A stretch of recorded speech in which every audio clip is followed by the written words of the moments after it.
In this video, we are going to be talking about tense in Greek.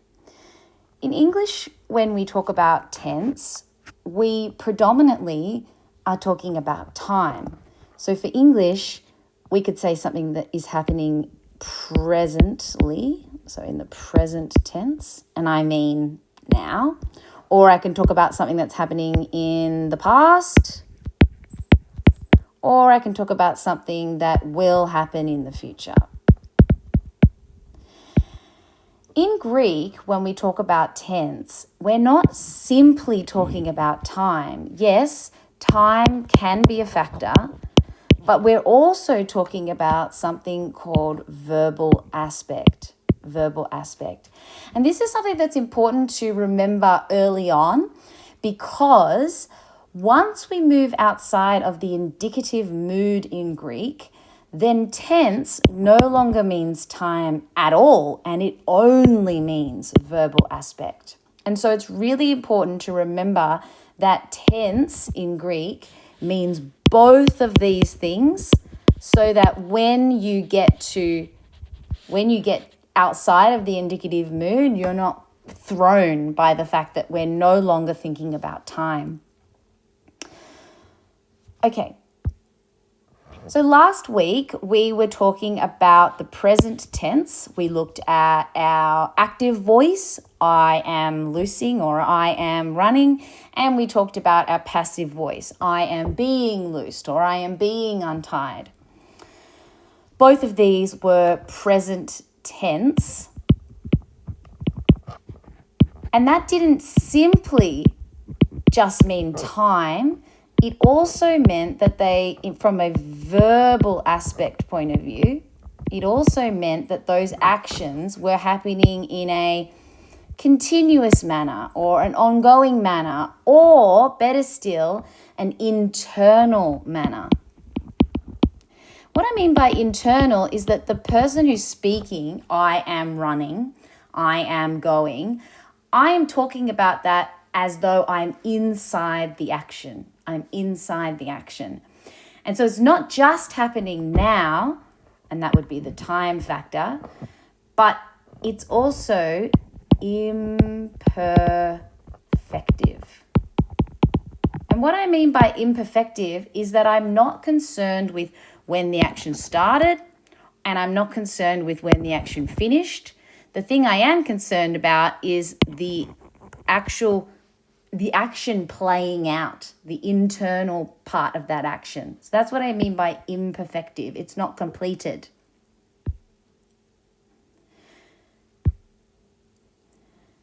So the imperfective aspect is the author's depiction of the action as an ongoing process or in process. And so I'm not concerned with the beginning or the end of the action. I'm not concerned with the beginning or the end of the action. What I'm concerned with is the action playing out. Imagine, I'm just going to jump ahead for a second. Imagine that you were at a parade. And you were one of these spectators on the side here. And if you were standing at the street level and you saw the parade, you would be watching the parade as it's unfolding, as all the floats are going past. And that's how you're experiencing the parade, as though it's going on. And even if I said I was at the parade, so I'm not there anymore, I was at the parade, I'm still describing that as though I'm this person standing at the parade, watching the parade unfold. Now think about if I used a different aspect. Say I talked about the parade from a perfective aspect. So perfective meaning completed. I am viewing the parade from the outside. I can see the parade as a completed product, finished. Or you might want to say like a bird's eye view. I'm up here in a helicopter and I'm watching the parade from the outside. And if I said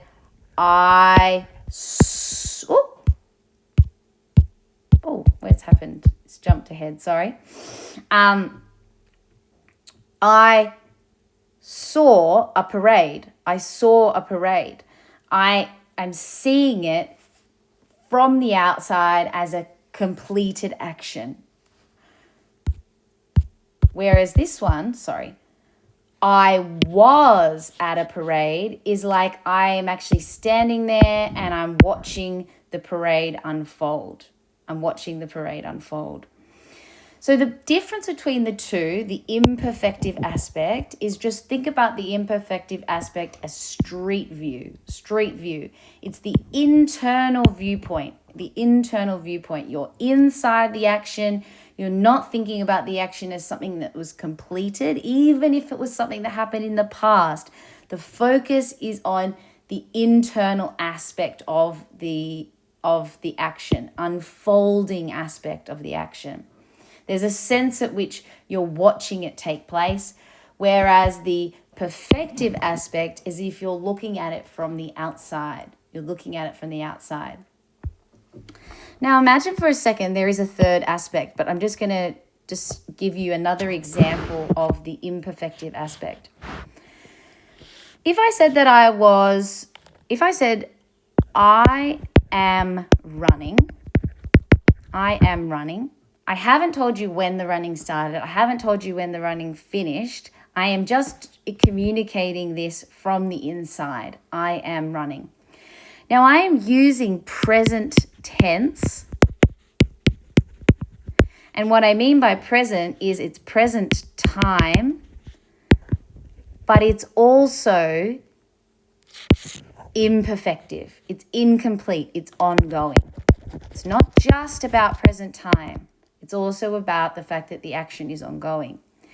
If I was to use what we call in Greek the imperfective tense, I'll just grab my pen here, sorry. If I was to use the imperfect, my pen is not wanting to cooperate. Imperfect. The imperfect tense, you would say something like, I was running, but you've still got that sense of the fact that the action, you're communicating it from an internal point of view. I was running. It's something that I did in the past, but I'm communicating it to you from an incompleted aspect. I'm communicating it to you from an internal aspect. I was running. It's as though I'm communicating it to you as though I'm still there running. If I was talking about something that happened in the past with a perfective aspect, then I would say something like, I ran from A to B. I did it. It's finished. It's over. I can look at that action from the outside. And so that's what we call this external viewpoint or this bird's eye viewpoint. In Greek, we call this the aorist tense. When something has happened in the past and I'm looking at it as a completed action, as a external completed action, we call that aorist tense. But I can also use the perfective aspect if I'm talking about something in the future tense. I will run. I will run. Again, I'm looking at that. I will run a marathon. I'm looking at it as from a completed point of view. I'm looking at it from the outside, but again, it's still perfective aspect. One is happening in the past, aorist is past, and one is happening in the future. This is our future tense. But they're both using a perfective aspect.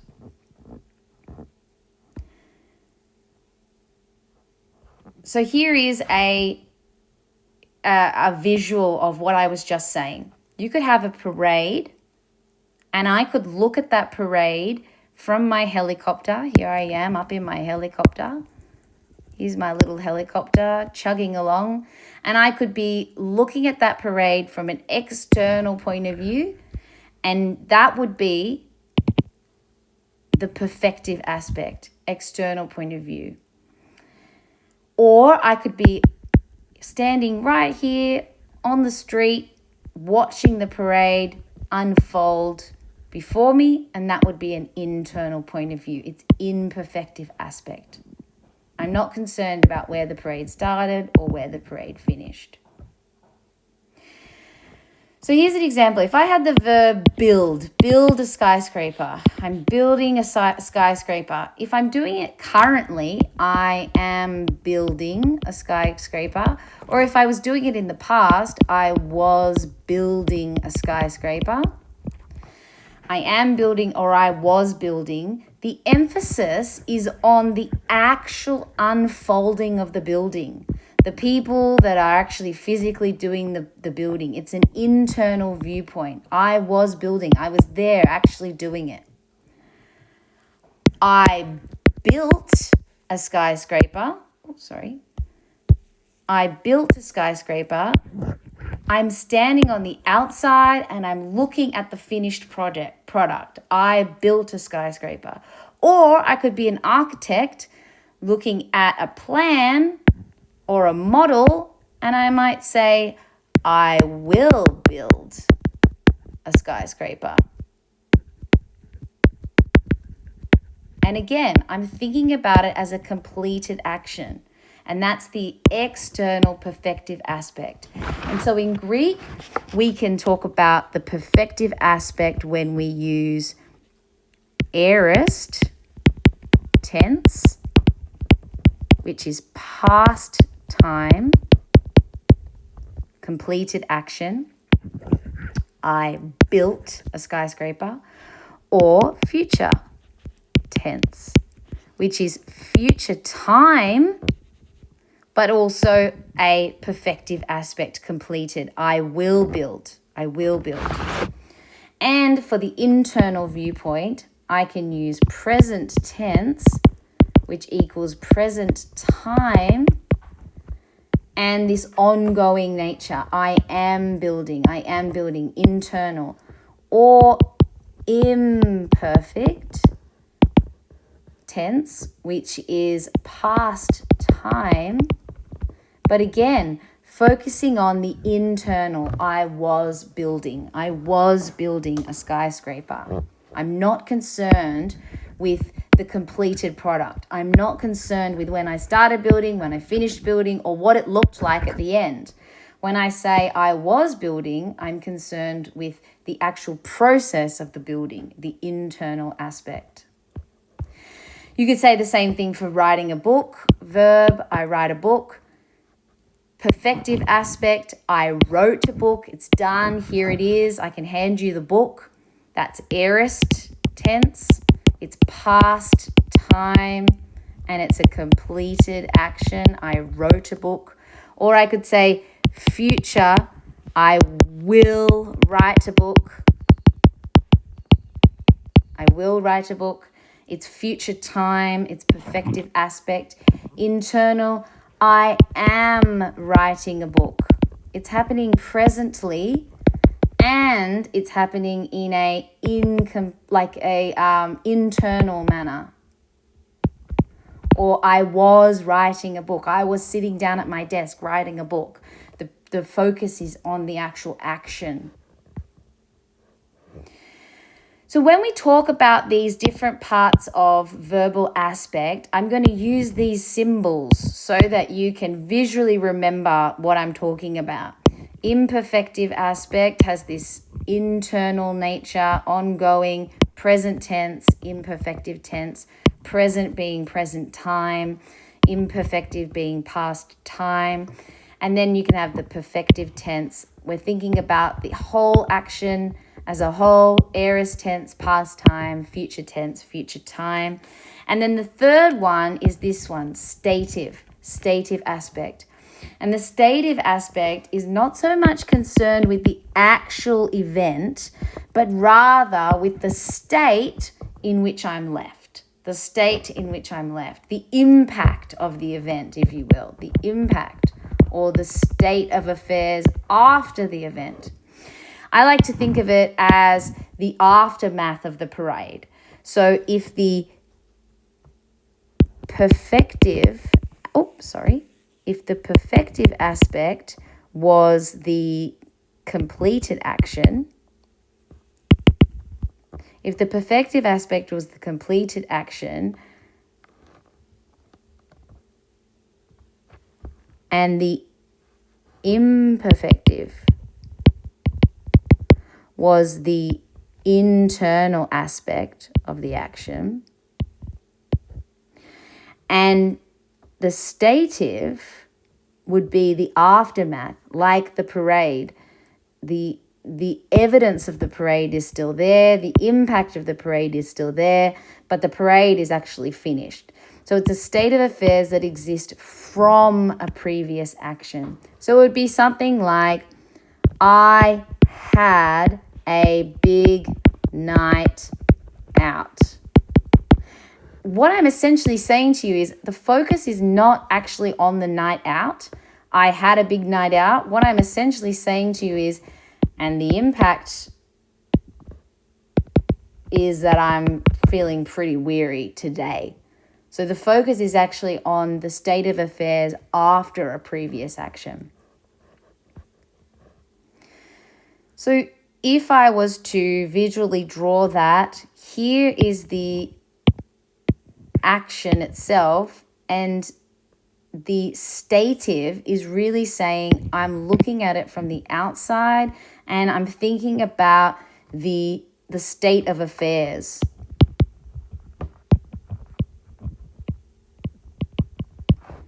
The aftermath.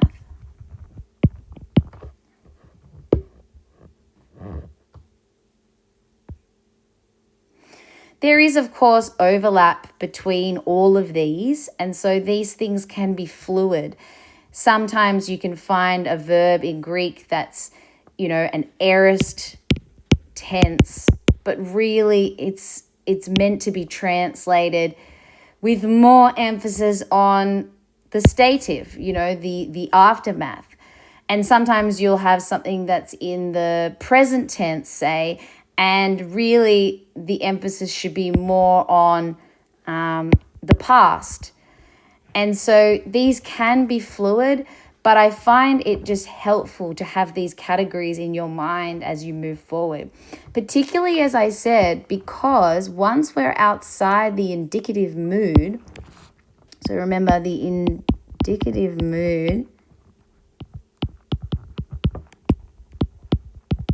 is the mood that we've been working with, which is like you say something as though it's a statement or a fact. You're asserting something in the indicative mood. Once we move outside the indicative mood, say to the subjunctive, we're no longer interested in time. We're only interested in aspect. And so it's very important when we use the word tense to remember that both of these are a factor. And then once we get outside the indicative mood, it's just aspect. It's just aspect. So here is a chart of how these work in Greek. So we have the imperfective aspect. The imperfective aspect, remember that's our aspect where the action is a continuous action and I'm looking at it as though I'm inside the action. And you can have non-past, so present time, which we call the present tense, and you can have past time, which we call the imperfective tense. I was running. I am running. I was running. I am running. And then you can also have this perfective tense, and the perfective tense can have non-past time, but in this instance, it's actually future. I will go. I will go. I'm looking at it from an external point of view. I will go.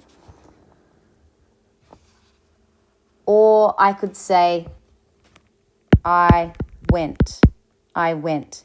It's something that I did, and I'm looking back at it because this is past time. It's past time. Now, with the stative, we've talked about how, so the stative is probably the one out of all the tenses out of all the aspects that is the most debated. It's the most debated in Greek grammar books. Some people don't even include this at all. They only have the two and they don't include the stative. Our particular textbook does include the stative, so I will include it here. But just so you're aware, some people don't actually include this particular aspect. But just to reiterate, the stative aspect is that the author depicts a state of affairs or ongoing relevance resulting from a previous action or state. It has happened and it is relevant to the present context. So the textbook says, depending on the context, there can be more emphasis on the completion of the action or its ongoing relevance. So it can be that the emphasis is on the fact that the event is done and dusted and that has present implications. So because that's finished, the present implication is this. Or the emphasis can be on my present state because of a previous action. Because of a previous action. And so the perfect would be something like, so here's the perfect, non-past. The perfect would be, I'll just write it up here. I have loosed, or I have untied, or I have been to the shops. It's something that I've done, but the emphasis is on the present state of affairs. I have been to the shops and, now I've got butter. I have been to the beach and now I've got now I'm sunburnt. The emphasis is not on past time. It's not on past time. Whereas for what we describe as the pluperfect in Greek, I had loosed, or I had, I'm trying to think, I had run.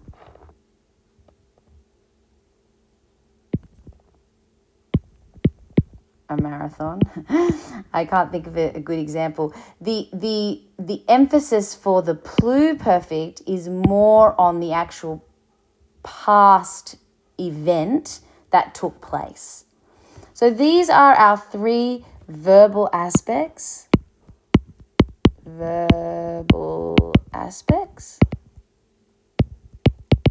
And just remember that throughout the course, I'm going to use these symbols to try and remind you whether we are concentrating on the internal, whether we're concentrating on something as though it is completed, looking at it externally, or whether we're concentrating on the implication or the aftermath or the impact of a previous event.